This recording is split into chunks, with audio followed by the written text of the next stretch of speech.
Good morning everyone. हमने अपने last lecture में 9th चैप्टर स्टार्ट किया था और उसमें हमने क्लासिकल फ्रेमवर्क हमने अपना डिस्कस कर लिया था। एग्रीगेट डिमांड और सप्लाई इक्वल होती है, एसआई अप्रोच दोनों डिस्कस कर ली थी। वैसे ही अब हम अपने केंजियन फ्रेमवर्क में करेंगे। हमने दो उसमें पढ़ी थी ना, एक तो क्लासिकल फ्रेमवर्क में और एक केंजियन फ्रेमवर्क में। तो आज हम अपने केंजियन फ्रेमवर्क में इसको डिस्कस करेंगे। केंजियन फ्रेमवर्क, केंज कौन थे? केंज आपके मॉडर्न इकोनॉमिस्ट थे, ठीक है। केंज कौन थे? जो आपके मॉडर्न इकोनॉमिस्ट थे। हमने क्लासिकल थियोरी में क्या पढ़ा कि हमारी एग्रीगेट डिमांड और एग्रीगेट सप्लाई दोनों इक्वल होती हैं, लेकिन केंज का क्या थॉट है कि ये ज़रूरी नहीं है कि हमारी जो एग्रीगेट डिमांड और सप्लाई है वो इक्वल हो। कौन से केस में? फुल एम्प्लॉयमेंट के केस में ज़रूरी नहीं होता है ऐसा, क्योंकि कभी कभी ऐसा होता है जब हमारी समग्र मांग और पूर्ति में संतुलन तभी हो पाता है जब रोजगार की स्थिति में नहीं होते हो। कभी कभी जब अर्थव्यवस्था में हमारी ये जो इक्विलिब्रियम है ये तभी हो पाता है जब हमारे एग्रीगेट डिमांड और एग्रीगेट सप्लाई इक्वल नहीं होते या फिर फुल एम्प्लॉयमेंट की कंडीशन में नहीं होते, जिसमें अंडर एम्प्लॉयमेंट या जब एक्सेस में होता है तब हो पाते हैं वो, ठीक है। तो इनसे संतुलन भी कई बार हो जाता है, पूर्ण रोजगार की स्थिति ज़रूरी नहीं होती होने में। तो इसलिए केंजियन फ्रेमवर्क के अंदर हमने ये देखा। केंजियन फ्रेमवर्क में अब एडी फंक्शन क्या है? AD function aggregate demand function. इसमें जो डिमांड है और आपकी जो सप्लाई है वो हमने डिस्कस करनी है। इसमें हम एग्रीगेट डिमांड में और एग्रीगेट सप्लाई में दोनों में एक पर्टिकुलर उससे डिस्कस करेंगे। तो हम एग्रीगेट सप्लाई अब डिस्कस करते हैं। हमारी जो एग्रीगेट सप्लाई है वो हमारी कैसी होती जाती है? बढ़ती जाती है। जैसे जैसे हम लेबर को रोजगार पे लगाते हैं वैसे वैसे हमारी इनकम बढ़ती जाती है और हमारी सप्लाई इंक्रीज होती जाती है, ठीक है स्टूडेंट्स। तो ये तो थी हमारी एग्रीगेट सप्लाई। ये आपके उसी की तरह थी जैसे हमने अपनी क्लासिकल थियोरी में किया, ठीक है। कि जैसे जैसे हम अपने बढ़ाते जाएंगे, लेबर को बढ़ाते जाएंगे, वैसे वैसे हमारी एग्रीगेट सप्लाई भी बढ़ती जाएगी। वैसे ही अब हमारे पास आता है aggregate demand function. Aggregate demand जो है वो आपकी किससे मिलकर बनी होती है? डिमांड क्या होती है? टोटल डिमांड, आपकी कंजम्पशन और आपकी इनकम जितनी दोनों को मिलाकर की जाती है वही होती है, ठीक है। तो हमारी जो कंजम्पशन है वो कंजम्पशन आपकी कहाँ से शुरू होती है? इनकम के ऊपर से। इनकम जो होती है वो इतनी इनकम जो है वो ज़ीरो लेवल से तो स्टार्ट नहीं हो सकती ना कभी भी। तो इनकम जो है वो अबव ज़ीरो से स्टार्ट होती है और उसके बाद थोड़ी सी ऊपर से कंजम्पशन शुरू होती है, जितना हम खर्चा करते हैं। तो इन दोनों को मिला के जो हमारा आता है वो हमारा क्या आता है? Aggregate demand.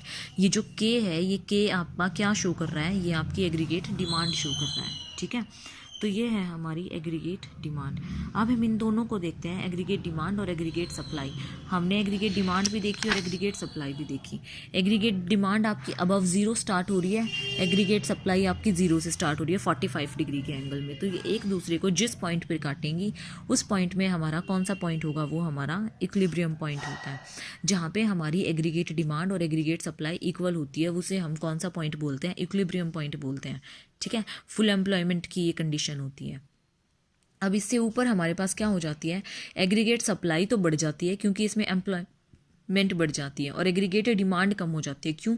क्योंकि इसमें जितने भी थे सबने अपना परचेजिंग पावर सबकी ख़त्म हो चुकी है, अब डिमांड नहीं है किसी की। ऐसे ही इसमें क्या होता है? हमारी डिमांड तो ज़्यादा होती है और सप्लाई उतनी नहीं होती, ठीक है। तो ये वो वाला केस है। तो इसमें हमारे पास हम तीनों केसों को वन बाय वन डिस्कस करेंगे। फर्स्ट केस आता है हमारे पास जब हमारी एग्रीगेट सप्लाई ज़्यादा होती है और एग्रीगेट डिमांड कम होती है। जब हमारे पास एग्रीगेट सप्लाई ज़्यादा होती है, मतलब वस्तुओं की सप्लाई ज़्यादा होती है और हमारी मांग कम होती है, तो इसमें कुछ वस्तुएं हमारी जो है ना वो बिना बिके रह जाती हैं। जब वो बिना बिकी रह जाती है तो वो स्टॉक जो है हम उसको अपने पास रख लेते हैं और फिर हम अपना नेक्स्ट टाइम क्या करते हैं? उसमें प्रोडक्शन में कमी करते हैं। क्यों? क्योंकि हमारे पास ऑलरेडी स्टॉक रखा होता है, जिससे कि हमारी सप्लाई फिर डिडक्ट होकर एक लेवल पे मेंटेन हो जाती है। दूसरा है हमारे पास एग्रीगेट सप्लाई जब कम होती है और डिमांड जब ज़्यादा होती है। जब हमारे पास डिमांड ज़्यादा होती है तो उस केस में हम क्या करते हैं? उस केस में हम उत्पादों के वर्तमान स्टॉक की बिक्री हो जाएगी, उसके लिए अपनी वस्तुओं और सेवाओं की मांग से कम होने की पाई जाती है। इसमें जो प्रवृत्ति जो है वो कम होने की प्रवृत्ति पाई जाती है। जैसे जैसे हम डिज़ायर्ड स्टॉक बनाने लगते हैं, वो एक स्टॉक ऐसा करेगा कि उत्पादन की योजना ऐसे बनाते हैं कि आपकी डिमांड जो है वो पूरी धीरे धीरे हम कर सकें और अपनी सप्लाई को इंक्रीज़ कर सकें। तो इसमें सप्लाई को इंक्रीज़ करते करते करते करते ये हमारी सप्लाई और डिमांड फिर एक दूसरे के इक्वल हो जाती है। ठीक है, तो तीसरा केस हमारा कौन सा बना, जब हमारी डिमांड और हमारी सप्लाई इक्वल हो जाती है। जब डिमांड और सप्लाई इक्वल हो जाती है तो वो हमारा कौन सा केस बन जाता है, जहाँ पे इक्विलिब्रियम पॉइंट आ जाता है, मतलब फुल एम्प्लॉयमेंट की कंडीशन आ जाती है इसमें। ठीक है स्टूडेंट्स, तो ये हमारा था केंज के एग्रीगेट सप्लाई और डिमांड वाला केस। वैसे ही हमारा सेविंग और इन्वेस्टमेंट वाला केस चलता है। सेविंग, जिसको हम क्या कहते हैं, बचत निवेश दृष्टिकोण, सेविंग इन्वेस्टमेंट अप्रोच। इसमें हम क्या देखते हैं कि इसमें भी आपका जो संतुलन होता है इनकम और आपके रोजगार का जो संतुलन होता है, मतलब जो आपकी आय और आपके एम्प्लॉयमेंट का जो रिलेशनशिप होता है वो कैसा होता है, वो बचत और निवेश बराबर होते हैं, जिसमें वो होता है, मतलब सेविंग और इन्वेस्टमेंट इसमें दोनों में इक्वल होती है।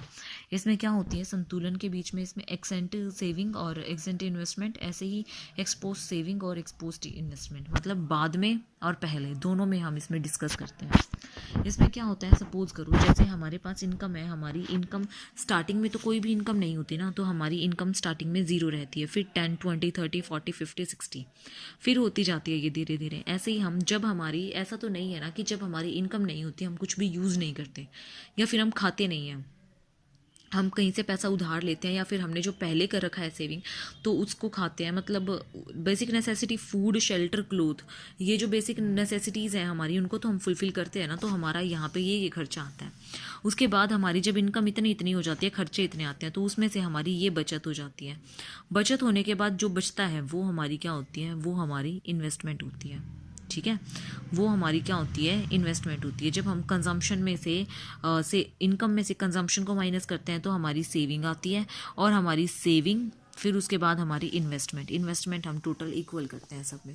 जहाँ पे ये दोनों चीज़ें इक्वल आ जाती हैं, हमारी सेविंग और हमारी इन्वेस्टमेंट, फिर वो पॉइंट हमारा क्या हो जाता है, इक्विलिब्रियम पॉइंट हो जाता है। ठीक है, जैसे ये दे रखा है, हमारी सेविंग सबसे पहले क्या होती है, नेगेटिव में ही होती है। आपको पता है, हम अपना पहले का पैसा यूज़ करते हैं, फिर धीरे धीरे ये ग्रो करती है, ग्रो करते हुए ये हमारी पॉजिटिव बन के सेविंग ऊपर चली जाती है।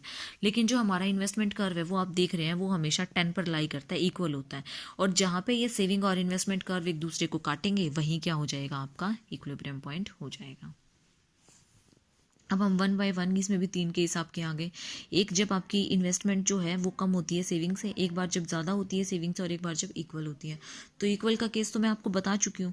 कम और ज़्यादा का केस हम एक बार डिस्कस कर लेते हैं। कम और ज़्यादा के केस में क्या होता है, जब हमारी सेविंग ज़्यादा होती है और इन्वेस्टमेंट कम होती है।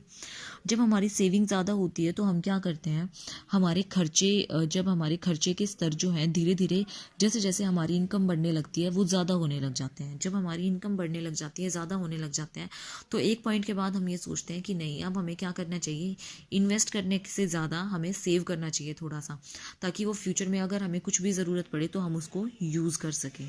ठीक है, और इन्वेस्ट करने में तो हम क्या करेंगे, अपना प्रोडक्शन वगैरह उसमें पैसा लगाएंगे, फिर उसमें धीरे धीरे हम क्या करते हैं, सेविंग इंक्रीज़ करते हैं।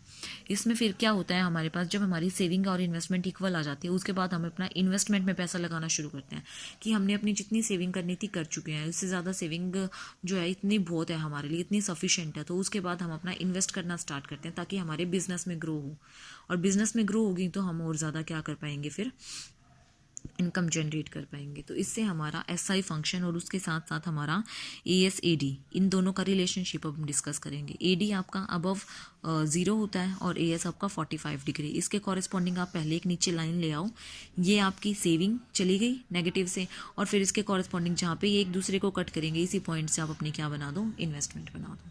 ठीक है स्टूडेंट्स, ये था आपका saving investment AD AS relationship. I hope कि आपको क्लियर हो गया होगा। उसके बाद हमारा नेक्स्ट टॉपिक आता है एम्प्लॉयमेंट का, फुल एम्प्लॉयमेंट का केस, फुल एम्प्लॉयमेंट का केस, अंडर एम्प्लॉयमेंट का केस और बियॉन्ड फुल एम्प्लॉयमेंट का केस। वो हम कल डिस्कस कर लेंगे। ये आई होप कि आपको अभी तक का समझ आ गया होगा, और अगर नहीं आया है तो वो मेरे से आप पूछ लेना। Thank you students.